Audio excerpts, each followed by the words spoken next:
Welcome to sleepy classes. तो आज हम डिस्कस करेंगे पीआईबी का एक और important article, that is electronics components manufacturing scheme. ठीक है, तो क्यों electronic components and specially manufacturing sector के ऊपर सरकार यहाँ पर फोकस कर रही है। एंड इलेक्ट्रॉनिक कंपोनेंट्स में भी स्पेसिफिकली मैं आपको बोलूँ तो मोबाइल फोन्स के लिए सरकार ज़्यादा यहाँ पर पुश कर रही है बाउंड्रीज को। उसके पीछे का रीज़न भी समझेंगे कि क्या यूनियन बजट जो 2026-2027 है उसके लिए स्पेसिफिकली 40,000 करोड़ जो है इलेक्ट्रॉनिक्स कंपोनेंट के लिए ही क्यों दिए गए हैं। समझते हैं। इंपॉर्टेंट इसके अंदर जो फैक्ट्स हैं, ये factual information directly, since PIB का आर्टिकल है, आपको प्रीलिम्स के पेपर में, यूपीएससी में एंड इवन के स्टेट पीएससीज में डायरेक्टली पूछा जा सकता है।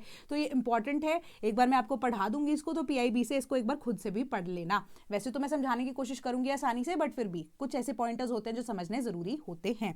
ECMS scheme, ECMS electronic components manufacturing scheme जो है 40,000 करोड़ रुपए इस साल के बजट में, बजट एस्टिमेट्स के अकॉर्डिंगली दिए गए हैं। अब इन्वेस्टमेंट जो है, अब किस लिए, दिसंबर 2025 के अंदर एक्सपेक्टेड इन्वेस्टमेंट इसके अंडर कितनी है, 1.15 लाख करोड़ रुपीस। इंडिया जो है इलेक्ट्रॉनिक सेक्टर जो इंडिया का है, हाईएस्ट ऐसी इन्वेस्टमेंट उसने अट्रैक्ट की है। यानी कि जो प्रोडक्शन है इलेक्ट्रॉनिक्स की वो 6 फोल्ड इंक्रीज हो चुकी है। यानी कि 1.9 लाख करोड़ रुपीस थी 2014-15 के अंदर, जो कि अब 11.3 लाख करोड़ रुपीस हो चुकी है साल 2024-25 के बीच में। तो इसी वजह से सरकार इसको बूस्ट देना चाहती है कि हम प्रोडक्शन में आगे बढ़ते जाएं। बाकी जो पॉइंटर्स होंगे वो डिस्कस करते हैं कि इंडिया का इलेक्ट्रॉनिक मैन्युफैक्चरिंग सेक्टर जो है एक डिसाइसिव फेज पे है ऑफ ग्रोथ के। क्यों? उसके पीछे का रीजन यही है कि अब बजट में अनाउंस किया गया अब आउटले इलेक्ट्रॉनिक मैन्युफैक्चरिंग के लिए। अब लास्ट 11 ईयर्स के अंदर हमने क्या देखा है, वो देखो कि इंडिया ने रैपिडली ट्रांसफॉर्म किया है किसके अंदर, इलेक्ट्रॉनिक्स की मैन्युफैक्चरिंग के अंदर। इलेक्ट्रॉनिक्स के मैन्युफैक्चरिंग के लिए इंडिया एक हब बन चुका है। क्यों? क्योंकि 6 फोल्ड इंक्रीज प्रोडक्शन के अंदर देखने को मिल रहा है। कैसे? कि इंडस्ट्रियल बेस जो है हमने बढ़ा दिया है अपना, एंड 25 लाख जॉब्स जो है वो ऑफर भी हुई हैं। एंड एक की ड्राइवर ऑफ एम्प्लॉयमेंट जो है एंड इकोनॉमिक ग्रोथ जो हमारा इलेक्ट्रॉनिक सेक्टर है वो आगे देखने को मिल रहा है कि इंडिया का जो एक्सपोर्ट परफॉर्मेंस है, ग्रोथ इंटीग्रेशन है, ग्लोबल वैल्यू चेन्स है, वो इस्टेब्लिश की गई हैं। तो जो स्ट्रेटेजिक एनवायरमेंट है एंड गवर्नमेंट का जो इनिशिएटिव है वो एक तरह से इस पॉलिसी को बूस्ट करता है, सपोर्ट करता है। एंड ग्लोबल इन्वेस्टमेंट्स जिसमें local manufacturing, supported export expansion and significant global investment के चांसेस भी देखने को मिलते हैं। यानी कि मोमेंटम जो है सरकार ने भी बिल्ड किया है। कैसे? कि डोमेस्टिक कंपोनेंट इकोसिस्टम जो है या इंडिया की जो पोजीशन है as a credible global hub यहाँ पर बढ़ाई जा रही है इलेक्ट्रॉनिक्स मैन्युफैक्चरिंग के अंदर। तो इस पॉइंट को समझते हैं कि सरकार जो है कोई भी बिजनेस यहाँ पर करना चाहता है, ठीक है, किसी भी कंट्री के अंदर कोई बिजनेस करना चाहता है, वो क्या चाहता है कि लाइबिलिटी उसकी मिनिमल रहे, कॉस्ट उसकी यहाँ पर मिनिमल रहे, प्लस उसके पास जो लेबर है वो चीप तरीके से रहे, जो कॉस्ट में वैसे बेसिकली कवर हो जाता है। प्लस इन्वेस्टमेंट करने का फायदा तभी है ना जब वहां पर आप कहोगे कि इन्वेस्टमेंट की कुछ एक्चुअली में रिटर्न पॉसिबल हो सके। जनरल बेसिस पे बात कर रहे हैं, एसेट की क्रिएशन एक्चुअली में हो सके, जॉब की क्रिएशन तो साथ के साथ होती रहेगी। तो अब ये चीज़ें कैसे पॉसिबल हो सकती हैं? ये चीज़ें तभी पॉसिबल हो सकती हैं कि या तो आपके पास जो लेबर है वो सरप्लस में हो जो इंडिया के पास है, लैंड आपके पास अवेलेबल हो, तो रीजनल डेवलपमेंट के नाम पर सरकार जो है ईजिली आपको यहाँ पर पॉलिसीज को अलाउ कर सकती है कि रीजन को डेवलप करने के लिए, कि क्योंकि इक्विटेबल डिस्ट्रीब्यूशन हो सके। तो अब हाँ, कोई ऐसी जगह जो कि अभी तक अंडर डेवलप्ड है उसकी डेवलपमेंट भी हो जाएगी, साथ ही साथ वहाँ पर इंडस्ट्रियल हब ऐसा बना देते हैं। इसी तरीके से तो ग्रोथ इंडिया के अंदर भी चली है एंड मैक्सिमम कंडीशंस में यही चीज होती है। तो मतलब यहाँ पर मेजर रोल सरकार का इस केस में रहता है। तो इंडिया ने अपनी ग्लोबल रिलायंस यहाँ पर दिखाने के लिए कि हम मैन्युफैक्चरिंग सेक्टर में घुस सकते हैं एंड हम इतने बेटर तरीके से घुस सकते हैं कि हम मैन्युफैक्चरिंग सेक्टर में आज one of the top 5 countries के अंदर आ रहे हैं। ये चीज आपको ये आर्टिकल बताता है। एंड यहाँ पर देख रहे हैं कि एम्बिशियस विजन क्या है कि 500 बिलियन डोमेस्टिक इलेक्ट्रॉनिक्स मैन्युफैक्चरिंग की जा सके बाय 2030-31, ताकि ग्लोबल टेक्नोलॉजी के लीडर इंडिया यहाँ पर बन सके एंड इनोवेट कर सके इन द वर्ल्ड, जैसे कि हम vast opportunities at home use कर रहे हैं, उसका पोटेंशियल जो है इसको एक्सप्लोर कर रहे हैं। अब यहाँ पर सेक्टोरल आउटलुक में आपको इलेक्ट्रॉनिक्स में क्या क्या कैटेगरीज में इंपॉर्टेंट है वो चीज समझाते हैं। पहले इको सर्वे की यहाँ पर बात की गई कि इलेक्ट्रॉनिक्स जो है इंडिया के 3rd largest and fastest growing export category के अंदर रहा तो साल 2024-25 के अंदर। आपकी इको सर्वे ने ये चीज बोली, rising from the 7th position जो कि 2020-21 के अंदर थी too in the first half. अगर आप खुद देखोगे कि हमारा जो एक्सपोर्ट्स है वो $22 + $2 बिलियन का रहा first half of the financial year के अंदर ही। तो हमने अब यहां पर ग्रोथ मोमेंटम के अकॉर्डिंगली हम 2nd लार्जेस्ट एक्सपोर्टर बन चुके हैं वर्ल्ड के मोबाइल फोन्स में। ये चीज़ आपको यहाँ पर बोली गई, इलेक्ट्रॉनिक्स के केस में भी ये चीज़ बोली गई। देन कंट्री की इलेक्ट्रॉनिक प्रोडक्शन जो है वो बढ़कर कितनी हो गई है, 11.9 लाख करोड़ रुपीस हो चुकी है, जो कि 6 फोल्ड राइज आपको दिखाता है। अब एक्सपोर्ट्स जो है वो 38,000 करोड़ रुपीस थे, ठीक है, अब वो 3.27 लाख करोड़ रुपीस हो चुके हैं इन द सेम पीरियड। तो 8 फोल्ड जंप हमने एक्सपोर्ट्स के अंदर भी यहाँ पर देखा है, मतलब हमारा एक्सपोर्ट बिल में भी आपको हमें हेल्प कर रहा है। तो ये सडनली आपको एक पिक्चर के थ्रू चीज़ें समझ में आएंगी कि प्रोडक्शन के केस में हमने 6 फोल्ड ग्रोथ देखी है 14-15 से, एंड हमने एक्सपोर्ट्स के केस में 8 फोल्ड ग्रोथ देखी है 14-15 के अकॉर्डिंगली। हमारे पास ये डेटा हमारा बता रहा है।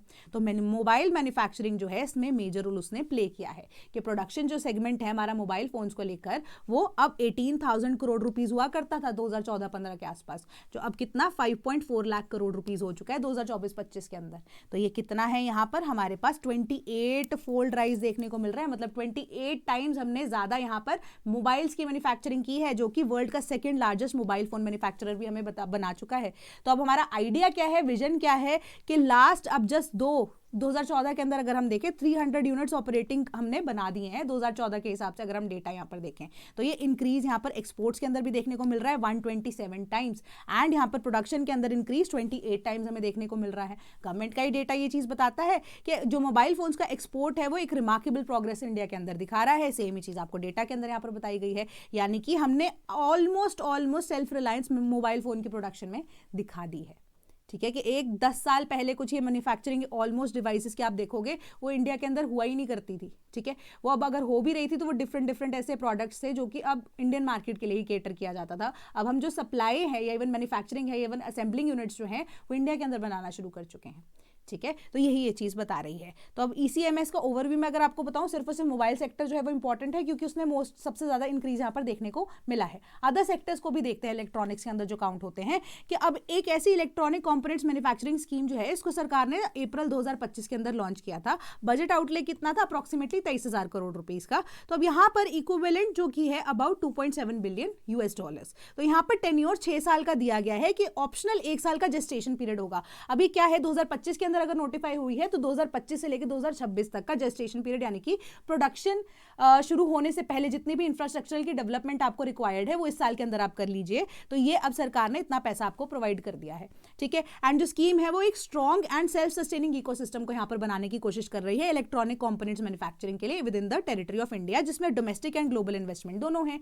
तो इसी वजह से एक की वैल्यू चेंज है उसको स्टैब्लिश करने की बात की जा रही है, जिस वजह से वैल्यू एडिशन किसमें होगी, डोमेस्टिक वैल्यू एडिशन होगी, एंड पोजीशन किया जाएगा इंडिया को एज अ की global player in electronics trade.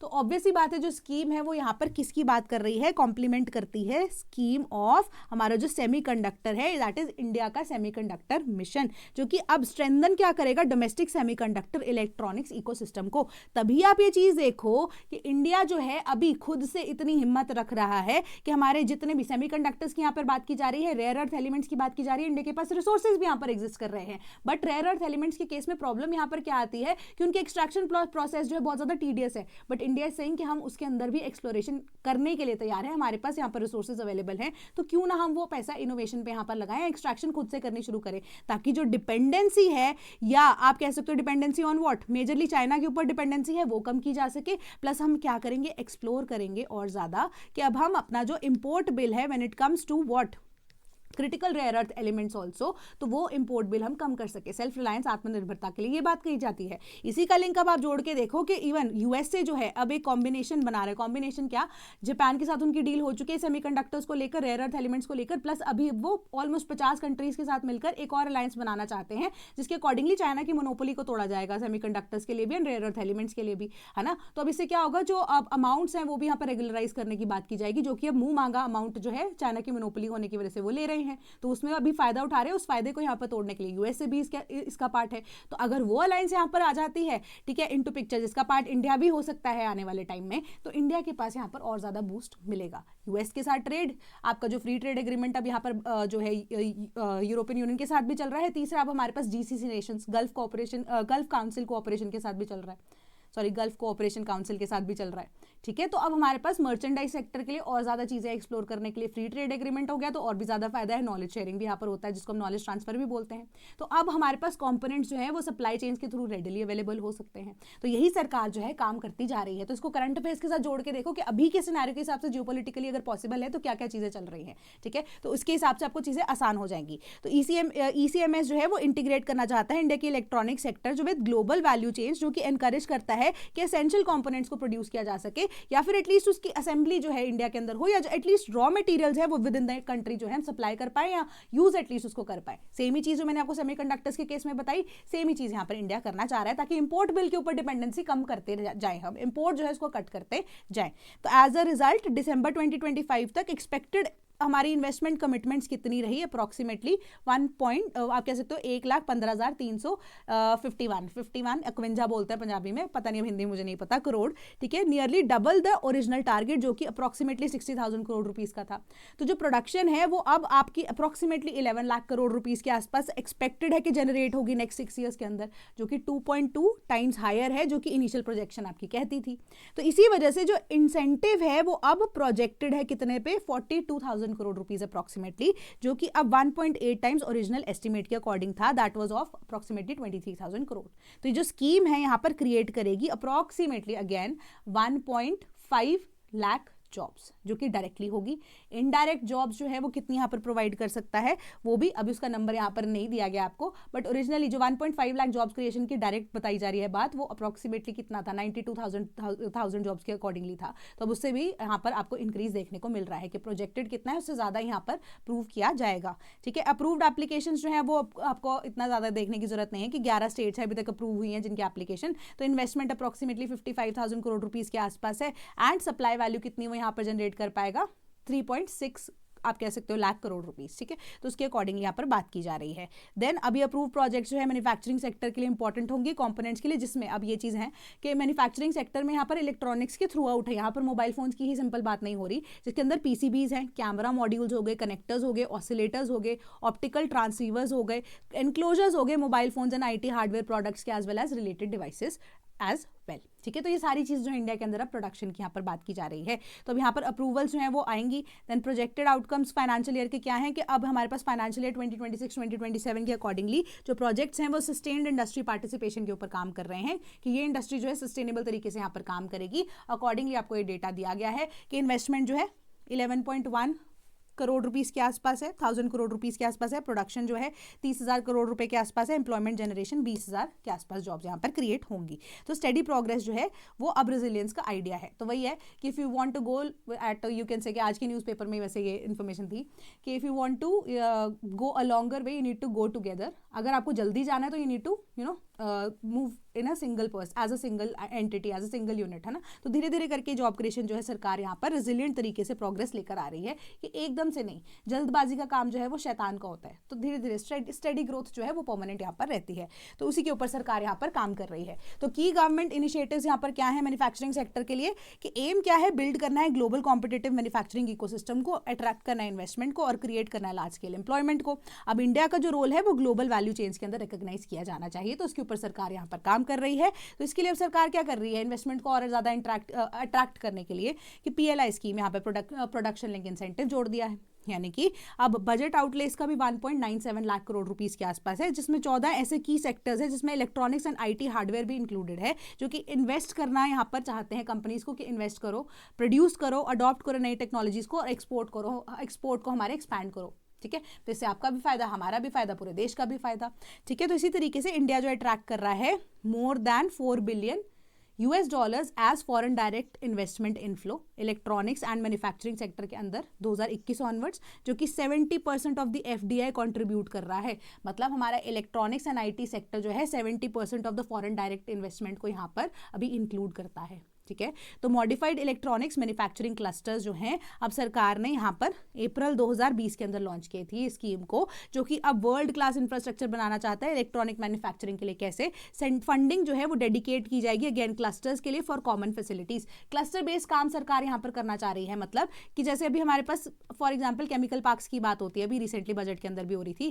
Chemical parks जो है वहाँ पर भी प्लग एंड प्ले इंटीग्रेटेड तरीके से काम किया जा रहा है ना, कि मतलब एक पर्टिकुलर एरिया जो है एक इंडस्ट्री को यहाँ पर दे दिया जिसमें डिफरेंट यूनिट्स जो है वो एक साथ मिलकर यहाँ पर काम करने वाली हैं, चाहे अलग अलग कंपनीज है, डिफरेंट कंपोनेंट्स जो कि एक ही काइंड ऑफ इंडस्ट्री, जैसे IT हब्स, ठीक है। अब इसके लिए में भी हो सकता है सरकार बोल दे इलेक्ट्रॉनिक हब्स जो है, इलेक्ट्रॉनिक पार्क्स जो है उसको लॉन्च करने वाले हैं। तो इससे क्या होगा, क्लस्टर जो है बन गया, एनवायरमेंट इवन कि आप इजीली सस्टेन कर पाओगे, यहाँ पर डिफरेंट कंपनी से एक साथ काम कर रहे हो। अब इसको एज्यूम करो कोवर्किंग स्पेस की तरह ही, ठीक है, कि डिफरेंट कंपनीज है बट एक ही जगह काम कर रहे हो, शेयर्ड रिसोर्सेज के अंदर काम कर रहे हो, ठीक है। कोई नया अगर आप सामान मंगवा रहे हो तो उसमें आपकी कॉस्ट इफेक्टिवनेस आ जाती है, ठीक है। तो कंप्लायंस करना आसान हो जाता है, गवर्नेंस जो है वो उसका आसान हो जाता है, इंस्पेक्शन आसान हो जाता है। तो इसी तरीके से यहाँ पर एक्सेलरेट की जा सकती है मैन्युफैक्चरिंग ऑपरेशंस को। तो प्लग एंड प्ले फैसिलिटी सरकार यहाँ प्रोवाइड करेगी। तो इस तरीके से जो पार्क्स हैं वो भी डेवलप होने की बात की जा रही है। तो एज अ रिजल्ट जो आपके 11 EMC प्रोजेक्ट्स थे एंड 2 कॉमन फैसिलिटी सेंटर्स थे वो भी अब अप्रूव कर दिए गए हैं, जो कि अप्रॉक्सीमेटली 4400 जो एकड़ का एरिया है। टोटल प्रोजेक्ट कितना है आपका, कॉस्ट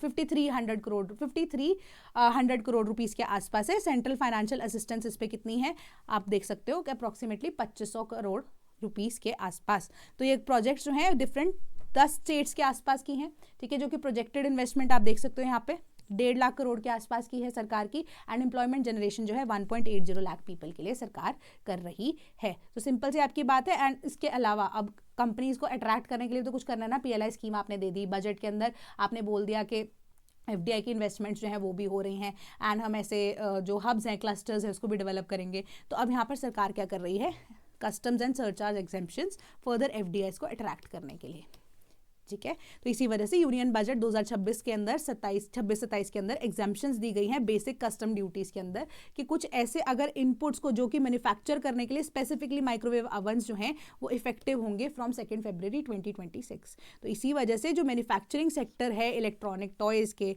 वो भी एग्जेम्प्टेड है from social welfare charge and इसको भी आप कह सकते हो 2 फरवरी 2026 से एप्लीकेबल कर दिया गया। तो अब उसी के अकॉर्डिंगली सरकार यहाँ पर इलेक्ट्रॉनिक सेक्टर को भी बूस्ट अप करना चाहती है। तो scheme for manufacturing of electronic components and semiconductor specs scheme जो है उसके अकॉर्डिंगली 25% जो फाइनेंशियल इंसेंटिव है किसके ऊपर, जो कैपिटल एक्सपेंडिचर कोई भी कंपनी करती है एस्टैब्लिश करने से पहले, जो कि इलेक्ट्रॉनिक गुड्स के साथ यहाँ पर डील करती है, उनको यहाँ पर इंसेंटिवाइज सरकार करती है एंड एक क्रिटिकल सप्लाई चेन गैप को कवर कर रही है, ठीक है। कि अब आप सपोज कीजिए सप्लाई चेन गैप को भी कवर कर रही है, प्लस उसके अलावा जो आपको इन्वेस्टमेंट की रिक्वायरमेंट होती है उसी एक्सपेंडिचर का 25% अगर कोई भी कॉस्ट बेयर कर लेता है तो आपके लिए तो फायदा ही है ना उस चीज़ में।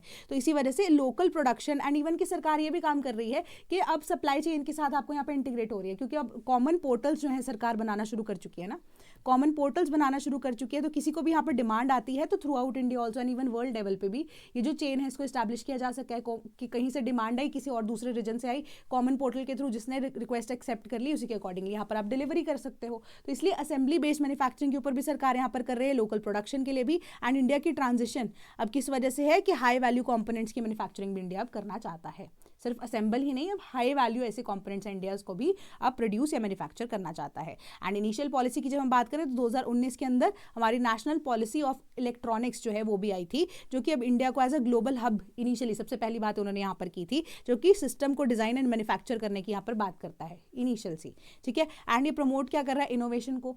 अब जो डिजाइन लेड मैन्युफैक्चरिंग है उसको भी यहाँ पर प्रमोट किया जा रहा है, तो इसके ऊपर रिसर्च भी की जाएगी, डेवलपमेंट भी होगी, R&D की बात अगेन एंड अगेन आती रहती है ताकि लॉन्ग टर्म इंडस्ट्री की जो ग्रोथ है उसको हम देख सकें, ठीक है। तो इसी वजह से डिमॉन्स्ट्रेट किया है गवर्नमेंट ने कमिटमेंट कि हम एक रोबस्ट ऐसा इलेक्ट्रॉनिक मैन्युफैक्चरिंग इकोसिस्टम को इस्टेब्लिश करें जो कि इन्वेस्टमेंट को अट्रैक्ट कर रहा है और एम्प्लॉयमेंट को भी जनरेट कर रहा है और इंडिया की position as a global value chain यहाँ पर इस्टेब्लिश की जा सकती है, ठीक है। तो सिंपल सी यहाँ पर बात थी कि इलेक्ट्रॉनिक सेक्टर को भी यहाँ पर बूस्ट मिल रहा है एंड ऑल टुगेदर अगर हम बात करें तो MSMEs को भी सरकार यहाँ पे इसके थ्रू बूस्ट कर रही है। तभी आप ये देखो कि PLI स्कीम हो गई आपकी एंड देन यहाँ पर हमारी जो दूसरी स्कीम है स्पेक्स स्कीम हो गई है एंड इसके अलावा तीसरी चीज़ हमारी कस्टम्स के अंदर या सरचार्ज के अंदर आप देख रहे हो कि जब आप कोई इंटरनेशनल जब कंपनी आती है उसके अंदर भी रिलायंस यहाँ पर देखने को मिल रहा है। तो इसी तरीके से जो क्लस्टर्स हैं वो भी बनाए जा रहे हैं, तो सरकार अट्रैक्ट करना चाहती है कि लोग मैन्युफैक्चरिंग सेक्टर के ऊपर फोकस करें। तभी आप देखोगे कि प्रधानमंत्री मोदी ने जो मन की बात है उसके अंदर एक चीज़ ये बोली थी कि he is very fond of people जिनको लगता है कि एक सैलरी के ऊपर सिर्फ उनका गुजारा नहीं हो सकता, कि उनको भी यहाँ पर बिजनेस भी साइड बाय साइड करना चाहिए। That is the kind of thinking that he like in the youth now days,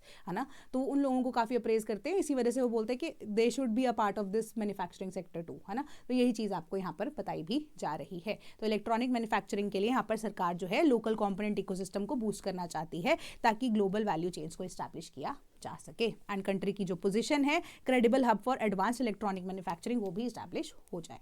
ठीक है, तो आई होप आपको ये पूरी की पूरी चीज़ जो है पीआईबी का आर्टिकल समझ में आया होगा। कोई भी डाउट है तो आप कमेंट सेक्शन में मुझसे पूछ सकते हैं। ठीक है, तो उसका आंसर भी मैं आपको दूंगी। वैसे तो सिंपल आर्टिकल है, इतना कुछ मुझे लगता नहीं है प्रॉब्लम होगी, बट इससे रिलेटेड जो इंपॉर्टेंट फैक्ट्स हैं प्लीज़ एक बार इसको गो थ्रू कर लेना, जिसमें हमारी 8 फोल्ड 6 फोल्ड जो है वो इंक्रीज देखने को मिला है। तो ये सारी चीज़ें जो है आपके लिए इंपॉर्टेंट भी हैं। ठीक है, that is all from my side today. Thank you so much.